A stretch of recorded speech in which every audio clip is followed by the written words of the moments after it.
Hey guys, it's Melanie. Welcome back. I hope you're having a great day. So today I have two more fall Kringle candle reviews to share with you. Up first is Velo, and then the second review will be up a little bit later on today, so make sure that you're subscribed, and that should ideally, if YouTube does what it's supposed to, show up in your subscription feed.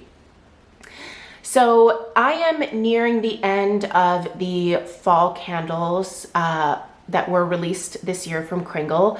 I pre-ordered, I think I ordered every single one. So I've slowly kind of been working my way through all these candles. And Velo was one that I kind of kept pushing towards the back. And I think it was because I didn't really love it on cold sniff. I thought it was just kind of okay. It didn't strike me as a particularly fall fragrance necessarily. And one thing that I've noticed from Kringle is that they really put a lot more of the gourmand or fruity scents into their country candle line, which is paraffin wax. Paraffin wax is not my favorite, but they seem to put a lot more like conceptual or perfumey type fragrances into the soy line. And I personally prefer more gourmand or fruity or sweet types of scents.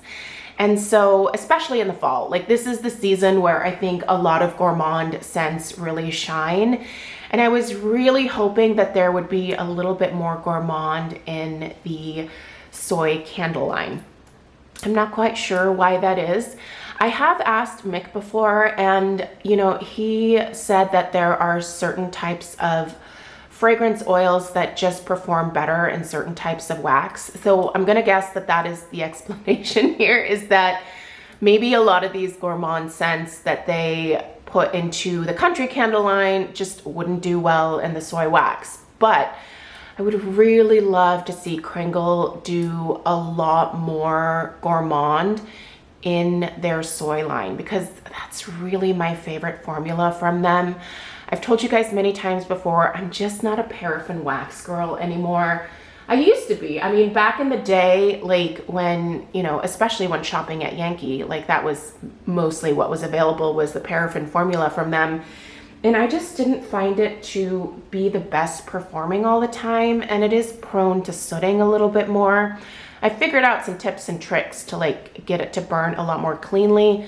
But at the same time, it's just not my favorite, right? So my hope is that maybe at some point in the future, we can get just a little bit more in terms of gourmand in the soy line, especially now that they are switching the 3-wick candles over to 100% soy. So I promise we're gonna get to Velo here in a second. But I just wanna remind you guys that with the holiday candles, which I'm gonna be starting to burn here probably, gosh, I think I'm gonna be able to start by next week in terms of burning and testing the holiday candles that I pre-ordered. Those now are available in the 100% soy formula in the 3-wick candle. And I think that is a real game changer. I know a lot of people wish that there was more strength and throw from the soy formula. I think you're gonna get it in the new 3-wick soy formula. So definitely worth checking out. Do know that any of the previous 3-wicks that are not in that new holiday collection, in terms of the soy candles, those are all going to be the soy blend. So they're slowly going to be, as they sell through the stock of the old soy blend candles, they're gonna be replacing it with 3-wick soy. So hopefully that transition doesn't take too terribly long, because I would really love to see a lot of my favorite fragrances, especially like the holiday scents that are not in the new collection, to be available in the 3-wick soy as well. So hopefully, fingers crossed, that transition will happen soon. But let's go ahead and talk about the fragrance Velo. I absolutely love the label on this one. It kind of reminds me of a painting that my Aunt Doris had when I was growing up. I feel like she had something very similar to this in her house. She lived in France, and for some reason I just remember like there being a lot of pictures of bicycles like when we would go to visit her house. It's a very sweet picture, but it doesn't like evoke fall to me at all. In fact, the image kind of makes me think of spring for some reason. And this fragrance too was one that I didn't really necessarily think screamed fall when I first stuck my nose in it. And this is one that I've kind of been pushing to the back a little bit because I didn't love it on cold sniff. Like there were several times where I was grabbing a candle to be able to burn, to review, and I'd pick this one up, stick my nose in it and go, I don't know about this one. I didn't love it on cold. I didn't think it was terrible, but I don't know, it just didn't speak to me. So let's go ahead and talk about the actual fragrance, because here's the thing. Once I lit this one up, it changed, and I actually enjoy it a lot more now that I have burned it. That being said, I still don't think it necessarily screams fall to me per se, but anyway, let's get through it. All right, so their scent description is: touring the city of love on a bike. This unique fragrance is a tour de force of sandalwood and patchouli infused with leather accord and spice, softened by warm amber and musk. This, to me, this description screamed a little bit more like a mid-winter fragrance, you know, like after the holidays, maybe like January, February. It just didn't scream fall to me. And that might honestly be because typically for fall, as I mentioned, I tend to lean more gourmand than anything else. But I know there are a lot of people that love patchouli and sandalwood and those leather accords during the fall months. So those of you who love those fragrance notes, I think you're really gonna enjoy this one in the fall. So let's go through our top, mid, and base notes here. So our top note is leather accord, sandalwood, and lemon zest. Your mid notes are rose petals, freesia, and nutmeg. So in the middle, we've got some interesting florals for, I would say, the fall. The base is amber, cedarwood, patchouli, and musk. Okay. So this definitely comes across as a more perfumey type of fragrance to my nose. I really don't get much of that spice note that's mentioned in the description. The first thing that pops out to me is that leather accord. So my mom has a leather couch. Well, she has 2 leather couches in her living room, and there is a very unique fragrance to leather. Every time I go to her house, like I can kind of smell the leather couch, and I really get that in this particular scent. It's also pretty heavy on the sandalwood. I mean, the sandalwood and the leather really are the top notes. Like that is the very first thing that pops out to me. But ironically, no lemon zest. Like nothing about this gives me like that fresh lemon vibe at all.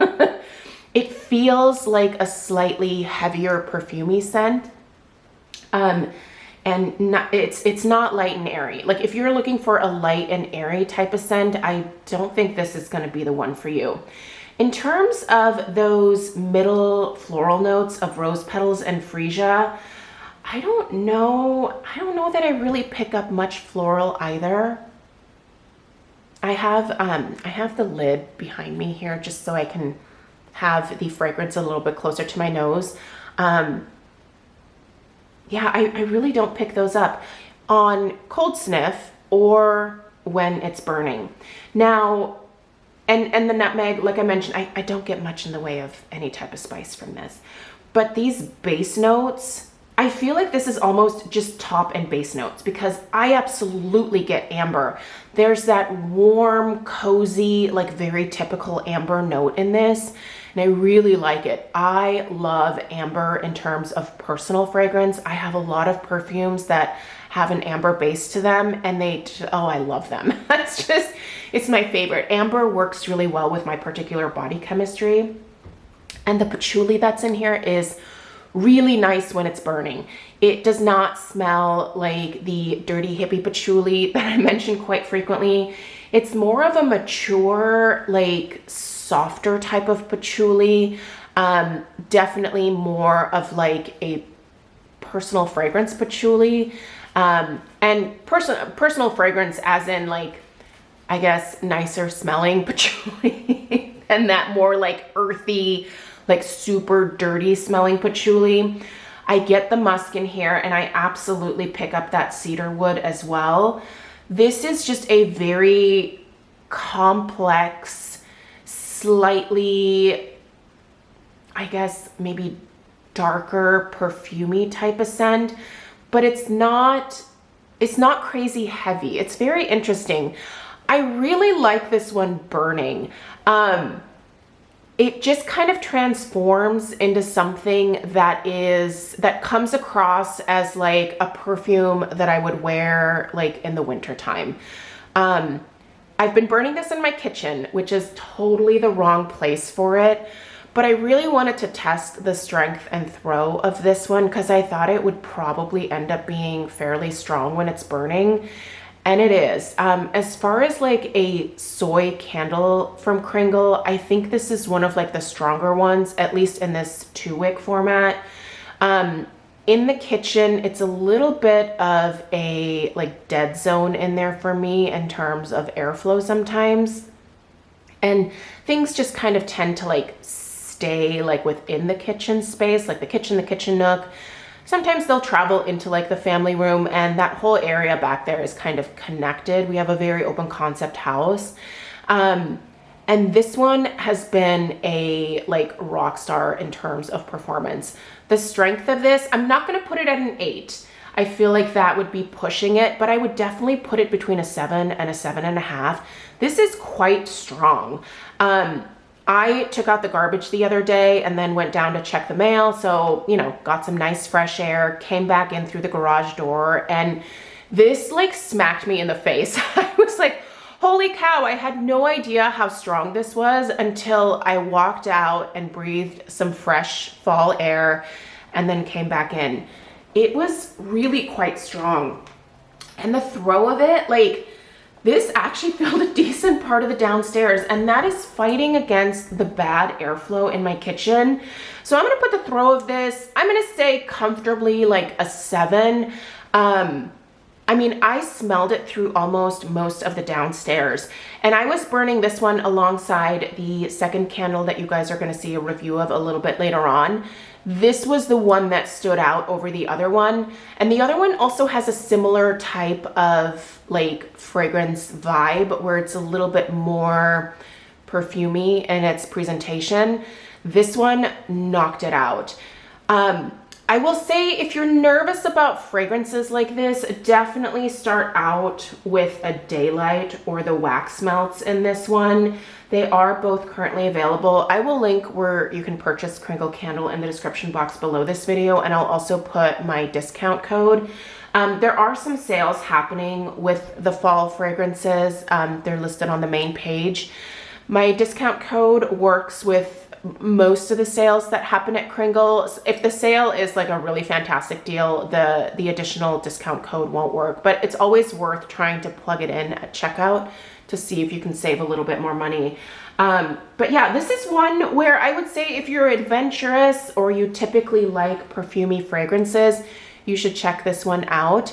I'm gonna go ahead and turn it around here. So I just lit this about 10 minutes ago, right before starting filming, and you can see that I'm getting a really nice wax pool.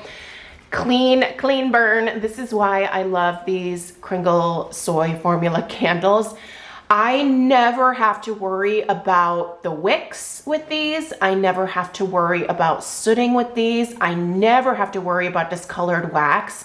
Like you can't even really tell like where the last full pool was from my burn yesterday because the wax color never changes. It's amazing. I've burned a lot of other soy candles, and while those are fairly clean burning, I do notice like discoloration with the wax, at least a little bit, and I hardly ever get it with the Kringle soy formula. So I don't know what kind of like magic they worked with this wax, but it is really like the very best.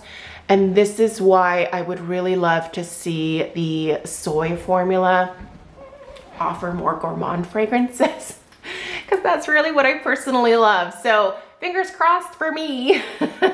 But if you're interested in this one and you like a more perfumey take, pick it up. I think you might really enjoy it. For me, I think it's definitely a one and done type of fragrance. This is not one that I'm going to be stocking up on, but it is a beautiful scent. I will give them credit for that. It just doesn't scream fall to me per se. So anyway, let me know if you picked up Velo and what your thoughts are. Stay tuned for the next review coming up in a few hours. Let me know if you have any questions. Subscribe if you're new, and give this video a thumbs up if you found it helpful. I'll see you in the next one. Take care. Toodaloo.